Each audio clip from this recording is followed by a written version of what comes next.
On the first day of his new job, Tsukasa Mizugaki rushes to Terminal Service Number 1, which is one of the offices in SAI Core, where he is taught about Gifta, androids who survive on synthetic souls for a maximum lifespan of 9 years and 4 months. Tsukasa is partnered with Isla, a Giftia who is highly regarded in the office and famous for a wide knowledge of herbs and tea. The two are led out by Tsukasa's trainer, Michiru Kinushima, and her partner Zack. Zack retrieves a Giftia as a demonstration of their job for Tsukasa, and Michiru explains their job to him. Not long after, Tsukasa and Isla are assigned a mission to retrieve Nina, a child-type Giftia owned by an old woman named Chizu Shirahana. After multiple tries, Isla is unable to persuade Chizu to talk to them, which makes Tsukasa doubt her abilities. She finally manages to win a chance to talk with Nina, and Chizu overhears Nina giving her consent to be taken away so as not to cause trouble for Chizu, whom she loves dearly. Chizu, realizing she had not considered Nina's feelings in the matter, finally allows Nina to be taken away, and thanks Tsukasa when she apologizes. Tsukasa meets Yasutaka Hanada, a spotter and a 10-year-old veteran at Terminal Service Number 1, whose aloof behavior surprises him, as well as annoys his partner Sherry.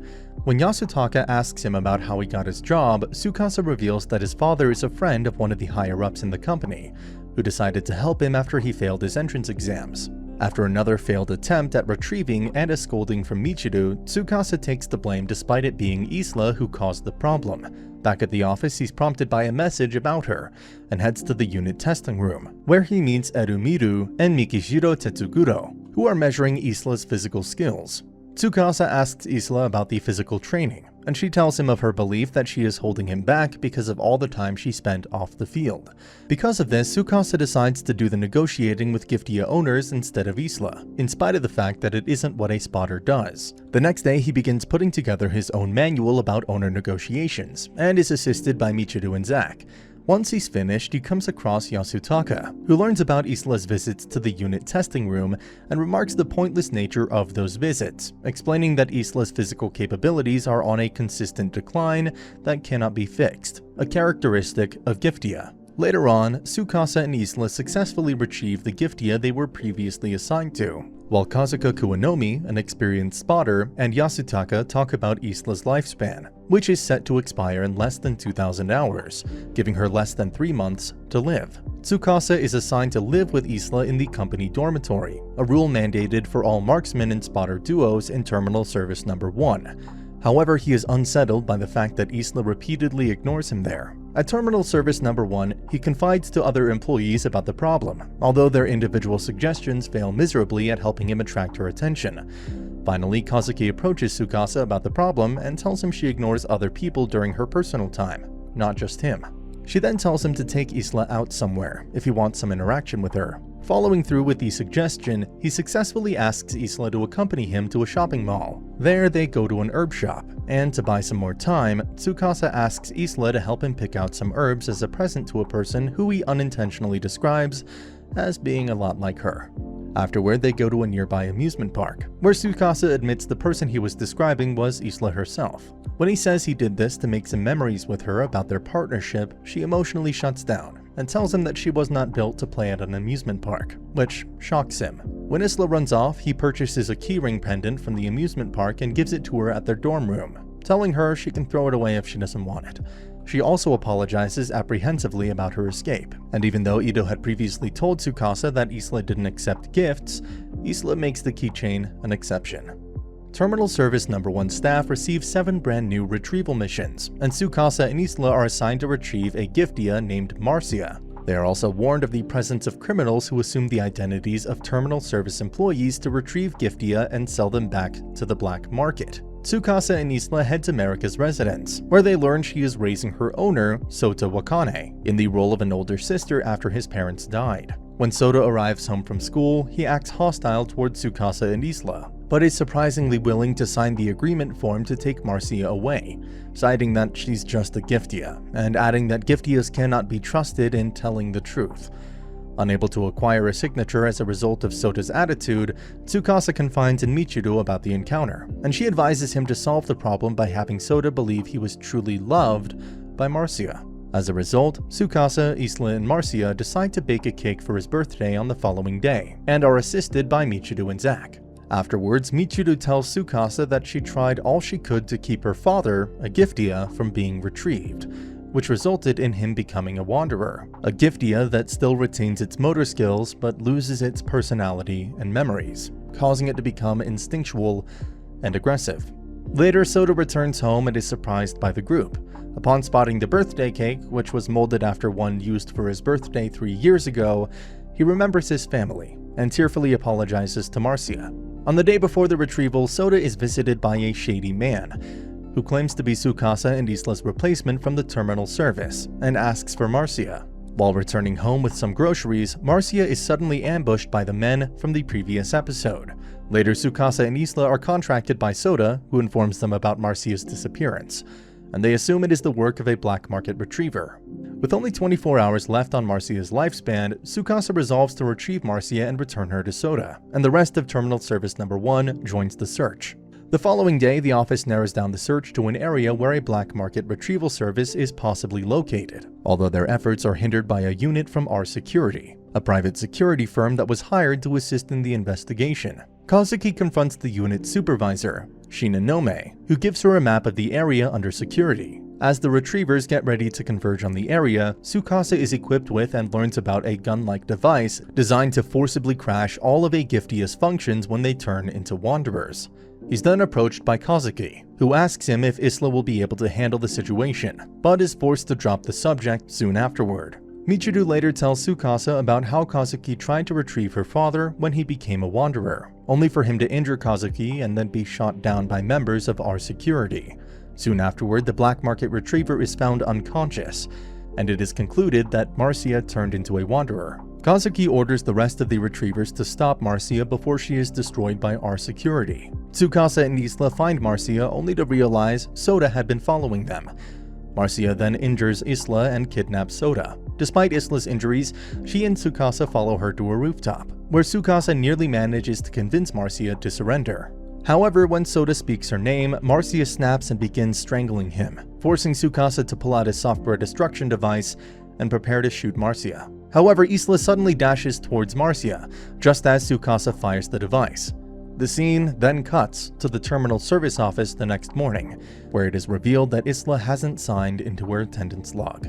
3 years ago, it is revealed that Isla began blaming herself for not accompanying Kazuki when she retrieved Michiru's father, which wound up costing Kazuki her ankle. As a result, Kazuki retired from her position as Isla's spotter.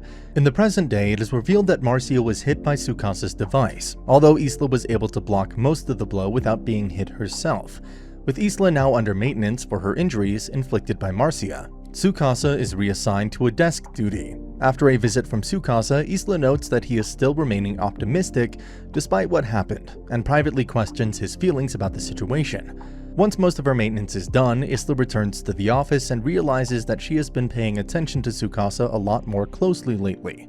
She confides in Michiru and Edu about it, although they misinterpret her feelings as being motivated by love, and Edu decides to help Isla stalk Tsukasa. However, after multiple attempts at observing him fail miserably, Isla confesses to Michiru about her confusion on Tsukasa's unwavering optimism. Michiru then tells her that Tsukasa never forgot about the incident with Marcia, even neglecting his desk duties to go and apologize to Soda for what happened, and assumes that he is smiling out of sadness.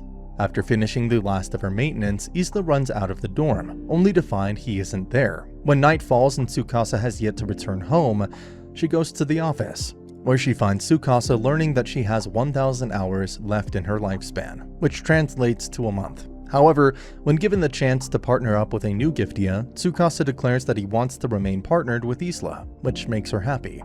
One morning, Tsukasa decides to ask Isla out on a date. While trying to find opportunities to do so, he finds out that Isla has been doing chores for him at their dormitory and at the office. After asking her about it, he learns that she is trying to be useful to him, much to his chagrin. When Tsukasa musters the courage to ask her out, Isla accepts his request and decides to go to the amusement park after discussing it with Michiru and Iru, later reasoning to Tsukasa that she felt guilty about running out on him during their previous time there.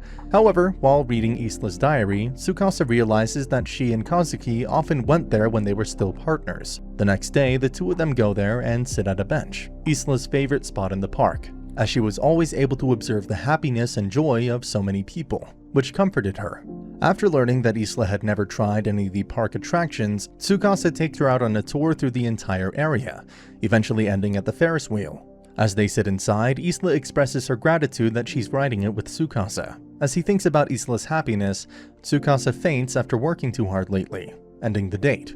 In the end, Tsukasa wakes up and Isla apologizes for not telling him earlier that she has 1,000 hours remaining in her lifespan. Tsukasa promises that he will stay with Isla until the end, no matter what. He then asks if she would be willing to go out with him again, to which she smiles and takes his hand. However, as he sleeps, she observes him with a doubtful expression. During a retrieval mission, Tsukasa is surprised when the owner of the newly assigned Giftia opts to delete the latter's current personality and memories by replacing her OS and start over from scratch, instead of handing over the Giftia proper, having it done several times already. Intrigued, he asks around the office if a Giftia who has gone through that experience is capable of retaining their old memories, but everyone replies that there's no precedent to that.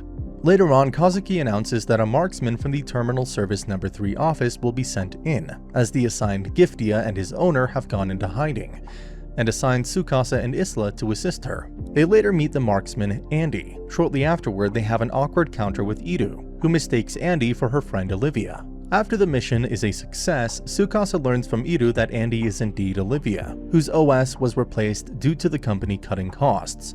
Later on, Iru tells Tsukasa that she was reconnected with Andy and mentioned a carnival they used to go to together when Andy was still Olivia, which caused Andy to decide to go there. Not wanting to deal with her memories of Olivia, Iru tries to get Tsukasa to take Andy to the carnival instead. However, Tsukasa convinces Iru to come along, and they take Isla and Andy to the carnival the following night. There, Iru decides to let go of Olivia and create new memories with Andy, concluding it wouldn't be fair to either of them if she saw them as one and the same. Later, Isla gets lost in the crowd and Tsukasa begins searching for her, eventually finding her at a lonely walkway, terrified by exploding fireworks. After he consoles her, Isla brings up Andy and asks if her presence is hurting him. He replies that it does, but insists on continuing to be her partner. When she asks why, Tsukasa responds that it's because he loves her. Shocked and embarrassed by the sudden confession, Isla shouts that she cannot accept his love.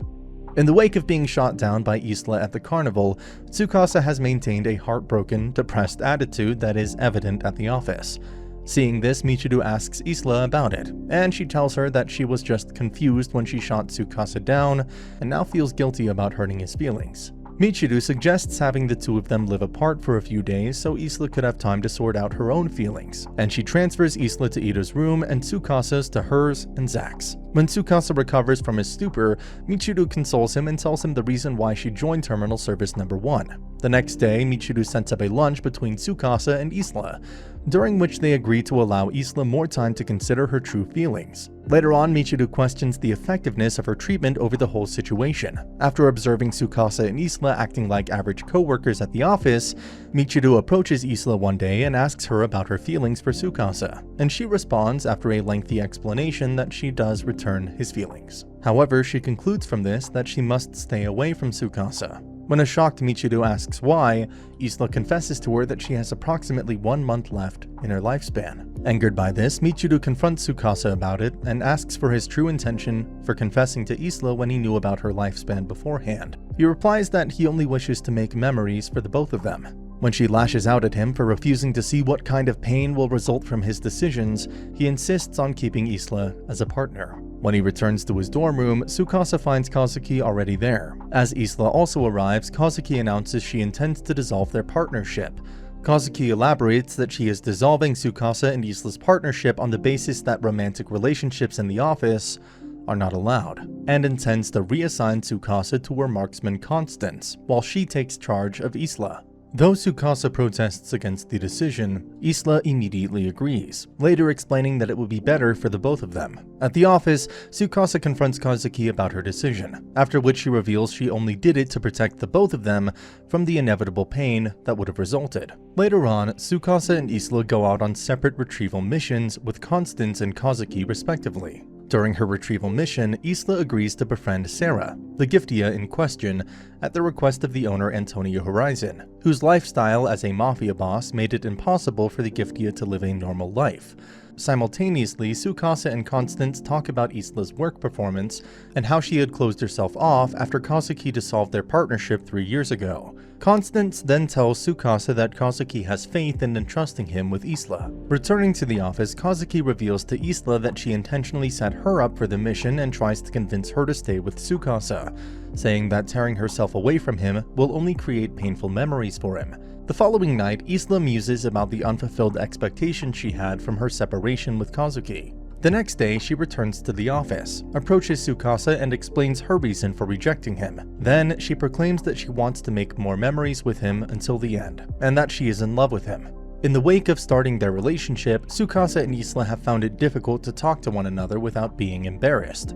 However, Tsukasa is able to ask Isla out to dinner. At the office, their approving colleagues decide to give them advice on how to appease the other. At Kazuki's suggestion, Isla asks Michiru to help her learn how to cook for Tsukasa. However, upon finding out that she doesn't know any of Tsukasa's favorite foods, Isla asks him, only for Constance to suggest that the two of them just cook together.